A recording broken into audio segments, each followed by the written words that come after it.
Rhyme 7 days in a week. I look at my calendar and what do I see? There are 7 days in a row for me. Sunday, Monday, Tuesday too. Wednesday, Thursday is next too. Friday, Saturday come and then Sunday comes around again.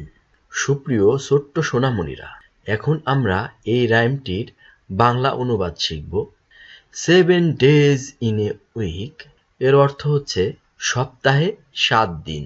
I look at my calendar and what do I see? আমি আমার ক্যালেন্ডারের দিকে তাকাই এবং আমি কি দেখি? There are 7 days in a row for me. অর্থ সেখানে আমার জন্য 7 দিনের একটি সারি আছে। ছোট্ট সোনামণিরা, তোমরা এই